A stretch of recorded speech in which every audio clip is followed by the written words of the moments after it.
All right, welcome back, everybody. You're listening to America Now. I'm Barb Adams. Thanks so much for joining me. I'm going to be live here for the first 2 hours of the show, but encourage you to listen in to all 3 hours tonight because I've got a really interesting lineup for you. If you do miss any part, though, you can listen to this or any of my shows in their entirety anytime on my website, radioamericanow.com, under archives. Well, during this first hour, I'm going to be talking about modern conveniences. You know, all of those labor-saving devices that make our daily chores so much easier to perform and afford us greater leisure. You know, most of us, I think, assume easier equates with better. But is that really the case? Does modern technology really make life better? Joining me now is author and former statewide prosecutor and Deputy Attorney General of New Jersey, John J. Higgins. Together we form the nonpartisan Practical Solutions for America. Please join us here on air and on our new Facebook page to work together to find common ground in discussing and solving the challenges in present-day America. If you'd like to join tonight's discussion, give us a call, 800-259-5791. Again, that's 800-259-5791. John, how are you doing? I'm good, Barb. How are you? I'm doing well, thank you. And thanks to this modern technology, this broadcast is reaching people all over the country and globe via the radio, the internet, even people's smartphones. You know, you're in New Jersey, I'm in Colorado, my network's in Minnesota, broadcasting to stations all over the place, all over the country. You know, modern technology keeps us connected, it runs our homes and businesses, and makes life easier for us in so many ways. But there's downsides and costs. What's your take, John? Well, I just think in terms of my work careers, when I first started in government, we typed on an electric typewriter that you had to retype the entire document if you made a mistake, and then we moved to ones that self-corrected, and then we finally got the word processors, which that in many ways was extremely convenient. But the downside around that time that started to happen was that before that you would send letters back and forth. So there was 3 or 4 day lag periods when you were in correspondence with somebody. Then all of a sudden came the fax machine. So with the fax machine, all of a sudden you were connected within a day you'd have to do some kind of response. And then after the fax machines, we started getting into the computer age with emails and instantaneous responses. So it really deprived me of really time to think sometimes about what my response would be, or even what my questions would be when I have to do a follow-up. I can see it in that case, but, a lot of times, too, John, now the dependence for me, especially emails, texts, it's like, I want something now. And I think many of us who are into all of this really can't stand it when we have to wait. Honestly, I can't stand when a website takes more than 5 seconds to pull up, or if someone doesn't respond to me immediately, it's like, where are they? I need that answer. It's creating almost a stress on this end just because you've got that almost built-in anxiety now. When you send something out, you expect something back pretty instantaneously. Well, yes, and like you say, everything is supposed to be an instantaneous response. I remember when, I was in government again and I was doing cases all over the state, I was avoiding getting a beeper. Because once I had a beeper, the director could beep me, and then I had to go find a telephone somewhere and do a phone call back. So now, of course, we got to cell phones and that. It's made it that, again, you really don't have the opportunity to think a lot of times. And you have to do these responses that are immediate. And people, like what you just said about yourself, is they expect when they call you on the cell phone that you're going to be sitting there ready, willing, and able to respond and deal with whatever they need, which becomes that you're on call 24 hours a day. Yeah, that's true. We have become a society of being on call 24/7 because we are so connected now globally. Somewhere, somebody's up. You can contact them. You can be in touch with them. Absolutely, and like I say, if it's a pleasant kind of a thing, then I don't think there's any real downside to that. But when people start expecting immediate responses, you know, you get to this thing where you start feeling like you've got to be on all the time. And, you know, you get a phone call in the middle of the night. I mean, that used to be a very rare kind of thing, and people would think twice about that. Now people will text you or email you and not think twice about that.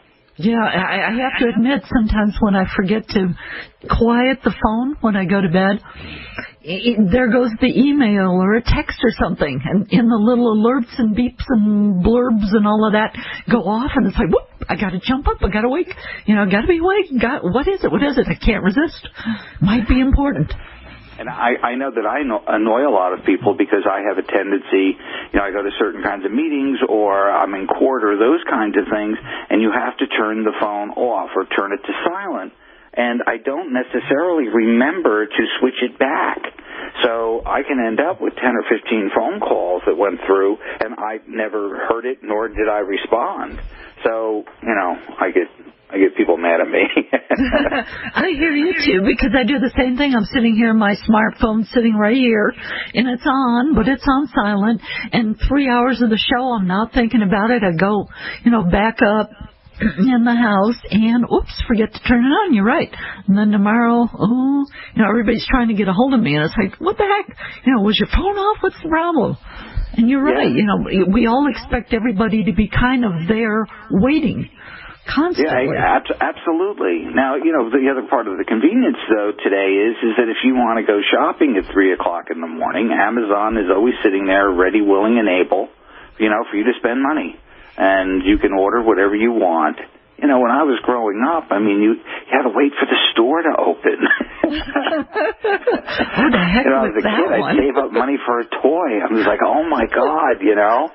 And now you order something, and sometimes within a day, the stuff is sitting in your mailbox. Well, yeah, for me, just a couple of weeks ago, my dryer went out. I couldn't find, I called my local Lowe's, which isn't that far from me, but I called them, and they said, well, you know, we don't have this exact model. So then I decided, well, there's another one to the town south of me, so I called them. Lo and behold, they had it. I kind of went online, checked availability. Yep, they did have it. And yeah, they could deliver it the very next day. So I just did the whole transaction right online.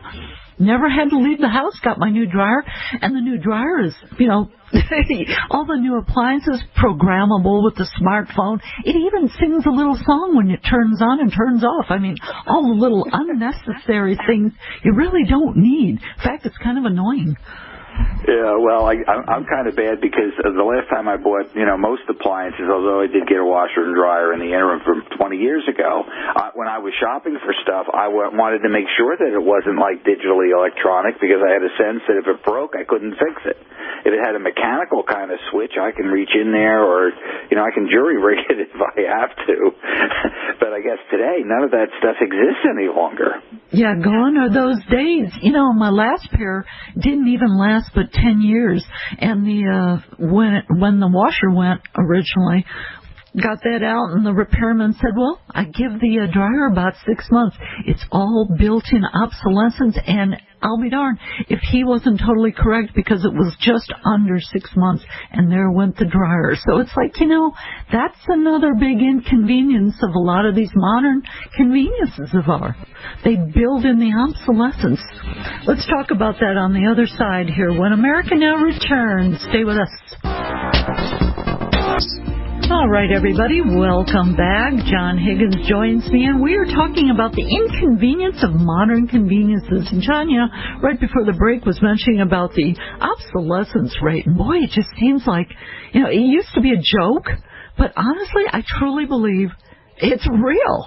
Things that used to last no longer last. It does seem like all of this is built right in. Plus, they've got us hooked as far as, you know, the cell phones and all these other things. You've got to keep upgrading. If not the software, you got to upgrade the actual physical device itself constantly. Money, money, money. Oh, absolutely. Well, just think back 30 years.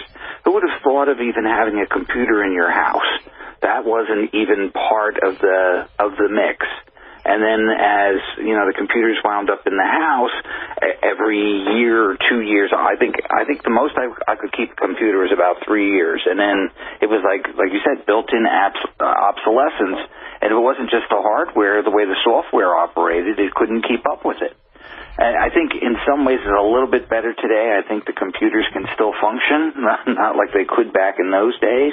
But, I think that's part of the whole industrial, goal is to keep you buying, one product after another. Yeah, that's it. And, we're constantly being bombarded with this opportunity to purchase something that's going to make our life better. And it's not just even these devices. I mean, everything, the foods. They're GMOing the foods. That's not necessarily a good thing for our health. But, right now, you don't have enough time to cook. Well, hey, no worries. Frozen foods, fast food. And then we wonder why diabetes and obesity is such a problem here in this country. Right, and I think the other thing that has happened is that, we've become so much more sedentary because of all of this technology. And again, the pressure and stress that's caused in the background of it in terms of having to respond immediately, we wind up sitting at desks or, in a car or whatever between commutes and everything else that we're not really doing the physical exercise that we should be doing. And then what we have to do is then we have to get a gym membership, which 50 years ago you would have done that and never even thought about a gym membership. Well, they probably didn't have them. Right. You'd be on your feet most of the day at work, or you'd walk if you took a train and whatever. But all of that is kind of disappearing.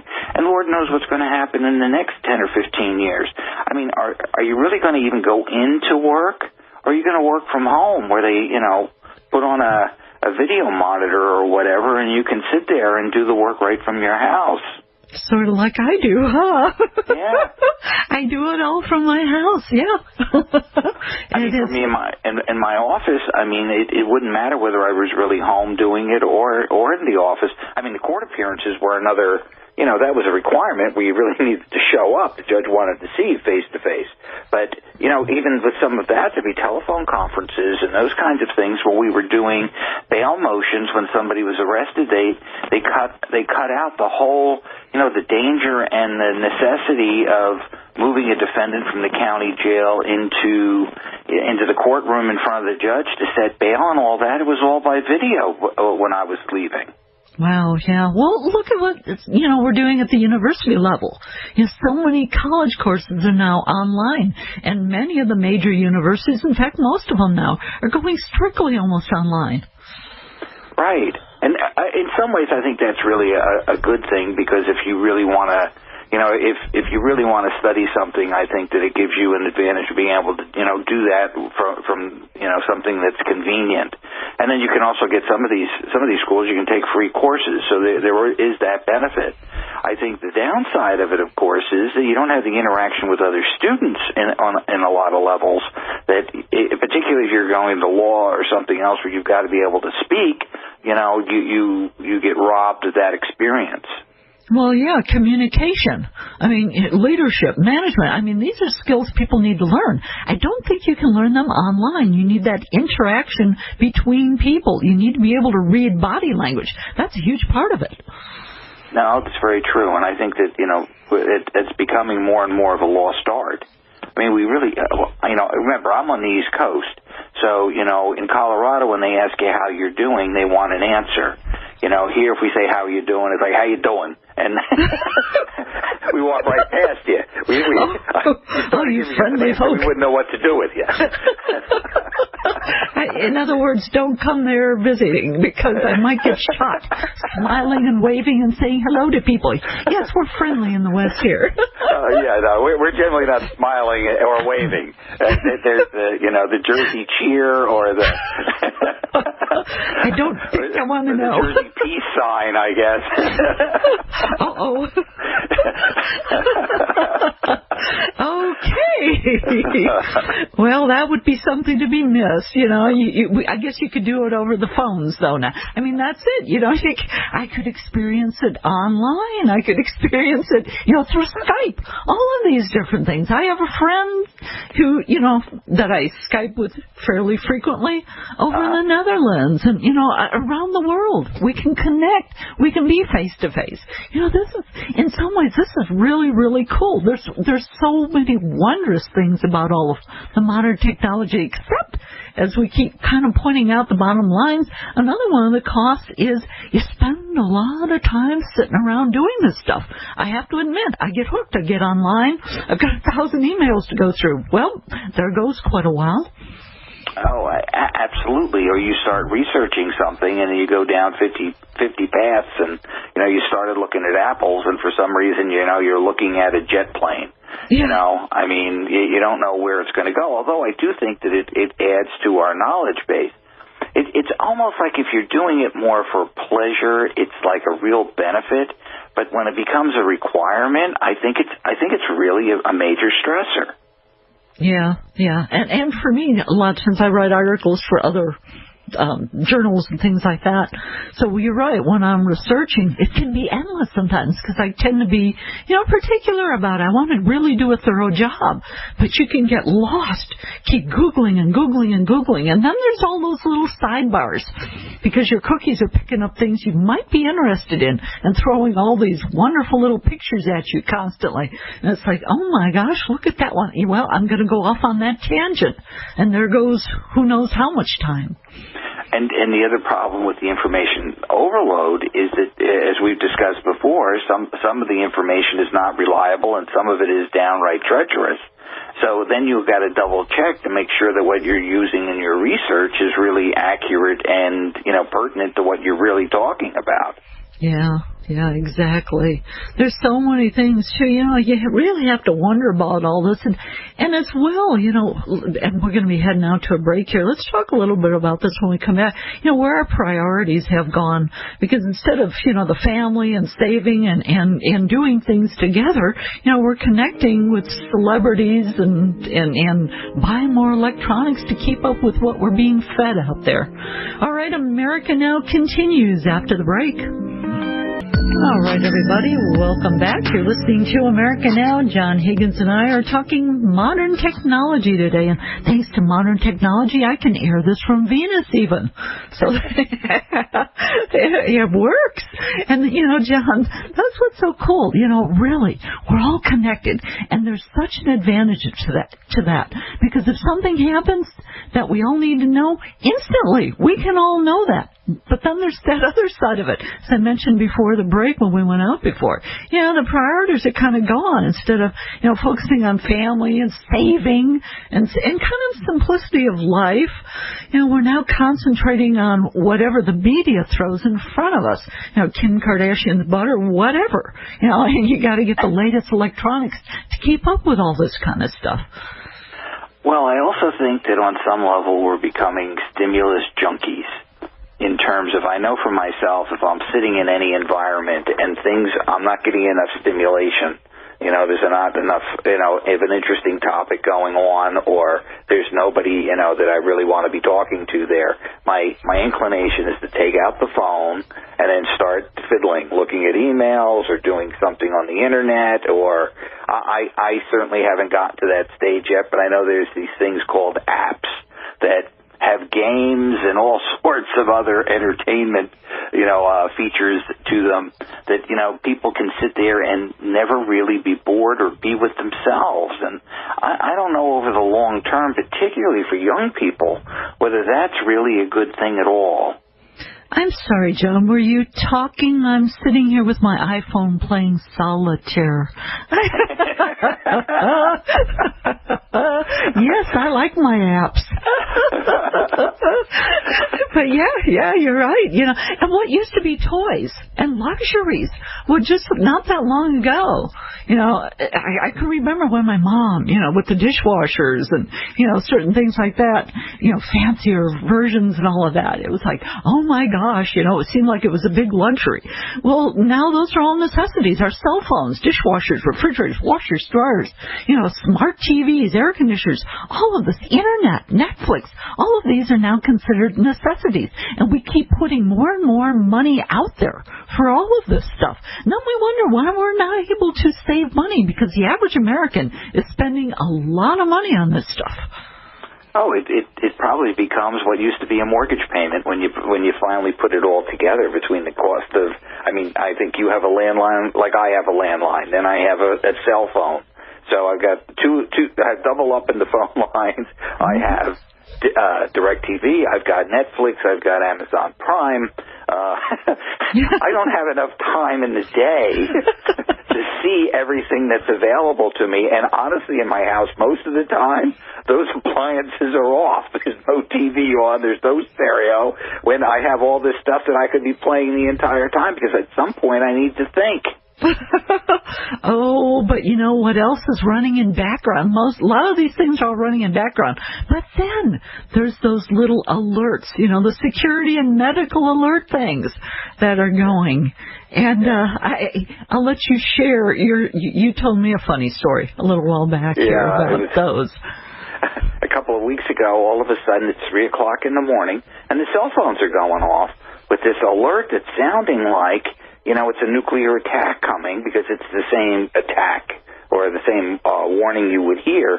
And it turns out that it was an Amber Alert for some father who had abducted his kid, and probably in a custody battle, and they were traveling up to New Jersey, so they send this Amber Alert to every phone call, every telephone in the state.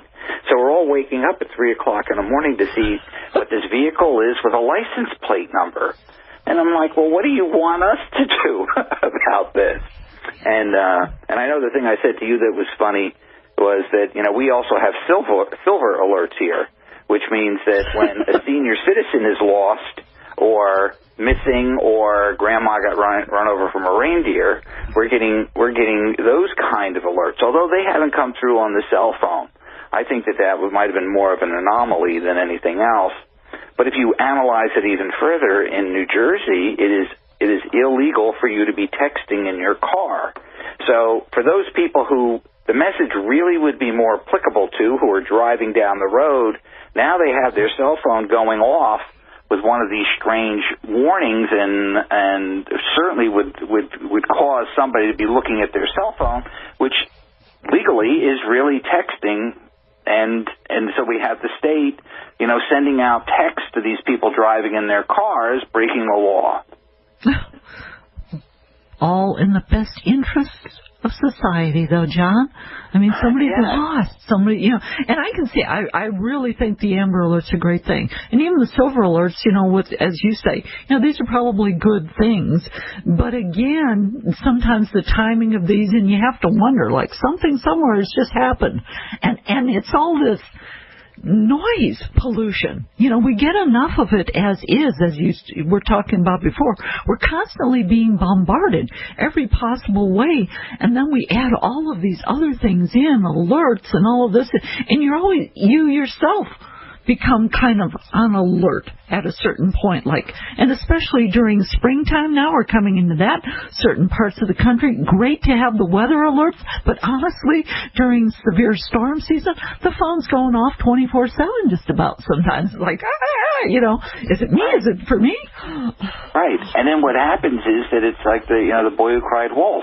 Eventually, you're tuning out what these alerts are, so it defeats the whole purpose of them. You know, those things need to be targeted and done on rare occasions so that, you know, somebody knows that when they get that alert that it is something serious that you need to respond to. I mean, any one of us, after a while, you just don't react. Yeah, that's true. Well, hey, speaking of alerts, even now Delta has come out. Have you seen the newest toilets? No, I haven't seen that. Well, I hate the self-flushing ones when you go to all these, you know, public places and the self-flushing ones. But now Delta's got one, supposedly no overflow. It's you wave your hand in front of the little button, and if your kid or whatever stuffed a toy dinosaur or a big stuffed animal in there, it won't flush. So I suppose that's a good thing. But, you know, I mean, it's getting to the point where we're not going to have to think about doing anything anymore. Well, I just think of how things like that can foul up, I guess. But, yes. You know, I mean, like I say, you know, building convenience into things, yes. I mean, it's a good thing. It makes a lot of sense. But when, you know, we're just overwhelmed with things all the time, I don't know, and I hate to think that I pine back for the days when I was a kid and bored, you know, laying in a wheat field looking up at clouds because I didn't know what else to do with myself. I was, you know, a little bit on the bored side, but you know, there was a good thing about that because it allowed your mind to become creative and your imagination, you know, to work. Yeah. You know, today, like you get into these video games or whatever. I was playing one earlier today, which it just sucked up, you know, 3 or 4 hours of my day playing something in Mordor. That, you know, on one of these big TVs, you are in that world. You're not even in your own world any longer. Yeah, that's true. That's true. Yeah, a lot of people live virtually. You know, they've got their avatars and whatever, and they don't even need to meet other people. And I'm not sure that's a good thing. You know, we're social creatures. We need to have that contact still. And yeah, you can get it, but a lot of the contact these days, people out there you don't want to have it with. People are just growling and grousing and road rage, and you know we seem to be overwhelmed at this point with so much of this stuff. We're heading to another break here, John. So when we come back, you know, we can touch a little bit more on some of this, as well as, you know, kind of talk about some of the positives and, you know, maybe see if there are solutions to helping us evolve better with the quickly evolving technology. All right, stay tuned. America Now continues. All right, everybody, welcome back. You're listening to America Now. John Higgins and I discussing modern technology, the conveniences and inconveniences. And, you know, John, there really is both. And I have to say, I love all the conveniences that we have and all the new technology and the instantaneousness of much of this, because I live fast, so I like this kind of stuff, and maybe it's just, but you know, I really feel sorry because a lot of this is really one size fits all, and for those who really don't know how to use these types of things or aren't tech savvy, or you know, some of the older folks, it's got to be just downright confusing and stressful. Oh, absolutely. If you haven't been developing, you know, the knowledge base all along over the last 20 years, I mean, the change is so great from not being exposed to it to all of a sudden going into that set of worlds that, you know, it would definitely be overwhelming. And, you know, seniors and, you know, people who may not, you know, have all their faculties working properly any longer, you know, it makes it so much more difficult, and it can be quite intimidating to a lot of people. Yeah, it's got to be. And then, you know, especially, too, on the other side of things, too, you know, you go into stores and cashiers. A lot of them, especially if you have been raised in this technology culture, a lot of them have relied on it so much they don't know how to make change. If the machine goes down, they're standing there with the most panicked look on their face. You know, give them a 20 and you need $4 in change, and they're like, No, absolutely right. And the other thing that's happened in the modern world particularly is that there's been so much specialization in terms of career work and whatever that, you know, when I grew up, you know, you worked on your own car. You know, it was, you know, if you had a flat tire, you knew how to change it. You knew how to change the oil, whether or not you wanted to do was another thing. You could do a tune-up on a car. You know, today, you don't even stand a chance of doing any of that. Yeah, and we're all at the mercy of taking them into the dealers or wherever and hoping they do it right, because everything's so, you know, based with the computers and all those types of things. More than not, I've had them goof up on a simple oil change. They have messed up more than a couple of times, and it's like, how can you mess this up? Well, there's always the excuse, it was just this little tweak here or there, and I'm thinking, really? It's just an oil change. Well, I've had experiences related, but the oil cap back on the engine, so... Yeah, that happens, Sometimes you really have to double-check whatever happens, but, what gets a little bit, more dangerous or frightening over the long term is that, if you don't have a basic knowledge on how to fix something and you can't get somebody to your house to do it, I installed my own heating system, so when it acted up this year and they couldn't come for 2 days, I at least knew how to make it work so that, the pipes weren't going to freeze and there was heat in the house. But, how many lawyers in the country would be able to do that? You may be the only one, John. You may have a niche there. I'd hire you. It's hard to get people to do good work or handyman work as is here, It's like, but my philosophy has always been is that if you don't have that rudimentary knowledge, you are really handicapped. And, if a light switch goes out in the house, or there's a lot of simple things that people just have no knowledge on how to do any longer. The generation that was behind me, they basically knew how to do all of that stuff. Now, as we go forward, people know less and less about anything outside of their specific field. Yeah, that's kind of true. Yeah. And much less, go ahead. I was going to say, much less the interaction with other people. Like you said, they don't know how to read body language. They don't know how to interact with one another. I mean, those things are particularly critical in a lot of fields, like law, for sure. I mean, you got to know whether the defendant's lying to you or not, whether you've got a favorable judge or you don't, and then dealing with people in making deals and all of that other kind of set of skills that, people have from growing up and interacting with one another, not interacting online.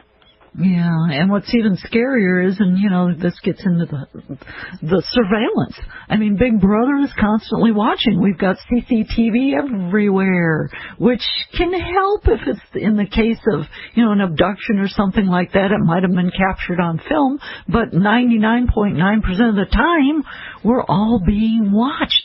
And now even our TVs, we can invite the latest smart TVs into our home. They have voice recognition. Well, if you can talk to it, and it's recording all this stuff, where's it going? Right. And 5 years ago, if you would have said that to me, I said, it's probably not such a big deal because they can't store all the information. But storage has gotten so much better. They can store all of this stuff today. Yeah, they can. Yeah, and the thing that becomes frightening over time is that if all that stuff is stored, then it's accessible to somebody who, if they ever get into power and they have ulterior motives and you don't think like they think, now they have the ammunition to come after you. Well, and it's subject, it's all subjective. It's whosever perspective is looking at it, too. They can interpret it however the heck they want to. Right. And that's why I always say that you've got to be very careful when they want us to do something because it's for your safety. Because that can put you into a very bad spot where they take away rights from you because they want to protect you from yourself. And, I live in the joke here a lot of times in New Jersey is we're a nanny state. If there's a law for any problem, real or imagined. And they continue to make more and more laws that control, what you do. Yeah, I agree with you. I think it's almost everywhere now. Something happens, and many of these cases, like the Amber Alert, there's a great one. That there's something that needed to be taken care of. But so many other things, as you're talking about, somebody cuts their finger, now we got to have a law concerning this one because they cut it on this or that. I mean, it's down to the mind, it's so minuscule almost. We're being watched. We're being regulated at every little turn. Yes, and the thing that I think for some reason we're losing sight of is that bad things do happen, and just passing a law because of one bad event does not mean that you're getting at it like that. An Amber Alert, it certainly would be effective on a highway, but for people who are nowhere near the roadway where you're sending the alert, it becomes absolutely meaningless. So they don't think things through to the point that it's focused. And where it can be effective, they remove the effectiveness by making it a blanket rule. Yeah, I hear you. And I was listening to the commercials, throughout when we were talking here. And I was listening to one, togethersave.com, will this replace Walmart's or Costco's or places like that, Sam's Club. It's group buying online now. Everything's moving online. And sometimes I actually enjoy it, where I feel like I want to be a hermit and I just want to stay home and I can just shop online to my heart's delight. Right. But, what's going to happen, particularly, now that I'm an author, is that, the bookstores are all dying. There's only, the major, box type Barnes and Noble. Borders is gone, or the rest of them are gone. You can't go into a bookstore really and just walk around and see what book kind of jumps out at you. What you got to hope for is that online there's something you're going to bump into. Yeah, and you're right, though. I like the feel of the book. There's an energy there. And when I go into a bookstore or a library, yes. You're right. Sometimes literally a book will jump off the shelf, and that's the one for you. It's calling you. There's an energy thing there. And I think that, in the future, libraries probably aren't going to exist the way we know them anymore either. Yeah, oh yeah, well, they've got the self-checkout, just like the stores have self-checkouts that may or may not work. We've talked about that one before. Yeah, no, absolutely. Yeah. So, we may be losing some of the things that, where we had normal social kind of interactions, they're becoming less and less. And I think that they're critical, especially for children growing up. And, we put kids on ADHD medications all the time. Well, if they're in a stimulus junkie kind of world, looking for stimulation all the time, it's really counterproductive. Yeah, it is. Well, John, we're running out of time here. I think the bottom line, though, is with all these new conveniences, there is one thing we still have, and that's that freedom to choose which ones and which inconveniences we really want to deal with on a daily basis. And by the way, everyone out there, another modern convenience here, don't forget to turn your clocks ahead an hour tonight after the show's over. John, thanks so much, as always, for joining me. Okay, Barb.